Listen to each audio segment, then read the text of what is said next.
El Valle Muerto, página 1 y 2. De Ralph Adams Cram. Tengo un amigo, Olof Ehrensvärd, sueco de nacimiento, quien, debido a un extraño y melancólico percance de su primera infancia, decidió unir su destino al del Nuevo Mundo. Es una historia curiosa sobre un muchacho testarudo y una familia orgullosa e implacable. Los detalles no importan aquí, pero bastan para tejer un velo de romance alrededor de ese hombre alto, de barba rubia y ojos tristes, cuya voz aún conserva la cadencia suave y amplia del norte. Por las tardes de invierno jugamos al ajedrez, y tras librar alguna reñida y encarnizada batalla, que suele terminar con mi derrota, volvemos a llenar las pipas, y Ehrensvärd me cuenta relatos de aquellos días lejanos y medio olvidados de su tierra natal, antes de irse a la mar, narraciones que se vuelven muy extrañas e increíbles a medida que avanza la noche y se consume el fuego, pero que, sin embargo, yo creo plenamente.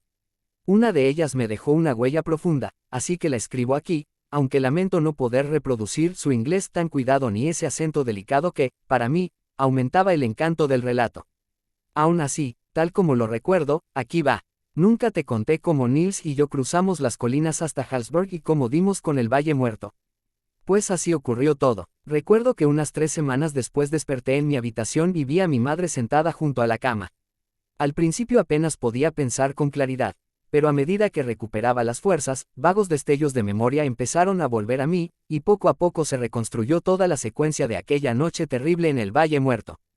Lo único que supe por lo que me contaron fue que 3 semanas antes me habían hallado inconsciente, al borde del gran bosque, a varias millas de casa, y que me habían traído en el carro de un granjero que me encontró poco antes de que cayera la noche.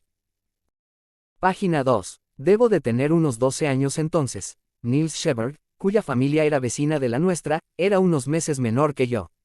Éramos inseparables. Todo lo que hacíamos, lo hacíamos juntos. Una vez por semana había mercado en Ängelholm, y Nils y yo íbamos siempre para ver las cosas curiosas que reunía de toda la comarca. Un día nos quedamos prendados. Un anciano que venía de más allá de Elfborg traía a vender un perrito que nos pareció el más hermoso del mundo. Era un cachorro redondo y lanudo, tan gracioso que nos sentamos en el suelo a reír con él, hasta que se acercó a jugar con nosotros de manera tan alegre que sentimos que en la vida no había nada más deseable que aquel perrito del anciano de las colinas. Pero, ay, no teníamos ni la mitad del dinero para comprarlo, así que tuvimos que rogarle que no lo vendiera hasta el próximo día de mercado, prometiendo traerle entonces lo que faltaba.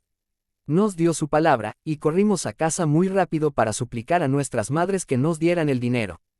Poco después del amanecer ya estábamos en camino, tras recibir instrucciones minuciosas sobre qué hacer en todas las circunstancias posibles e imposibles, y una última advertencia repetida, que debíamos emprender el regreso a la misma hora al día siguiente, para llegar sanos y salvos antes de que cayera la noche. Para nosotros era una gran aventura, y partimos con nuestros rifles, muy conscientes de nuestra importancia. Sin embargo, el trayecto era sencillo, seguíamos un buen camino, cruzábamos las grandes colinas que también conocíamos, pues Nils y yo habíamos recorrido media zona de este lado de la divisoria de Elfborg.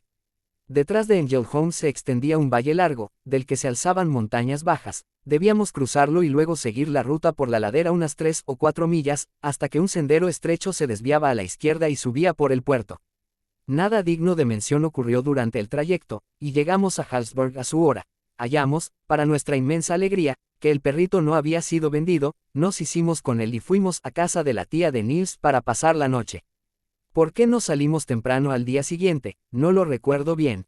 En todo caso, sé que nos detuvimos en un campo de tiro a las afueras del pueblo, donde unos cerdos de cartón muy atractivos se deslizaban lentamente entre follaje pintado, sirviendo de blancos excelentes. El resultado fue que no emprendimos el regreso en firme hasta la tarde, y cuando nos vimos empujando la subida de la montaña con el sol ya peligrosamente cerca de las cimas, creo que nos asustó un poco la perspectiva del regaño y posible castigo que nos esperaba si llegábamos a medianoche. Por eso nos apresuramos cuanto pudimos ladera arriba, mientras la penumbra azul nos envolvía y la luz moría en el cielo violáceo. Al principio habíamos charlado a carcajadas, y el perrito saltaba delante lleno de alegría. Pero luego nos invadió una extraña opresión. Dejamos de hablar o incluso de silbar, y el animal se quedó atrás, siguiéndonos con vacilación en cada paso. Habíamos atravesado las colinas bajas y los contrafuertes, y estábamos casi en la cumbre de la sierra principal, cuando la vida pareció retirarse de todo.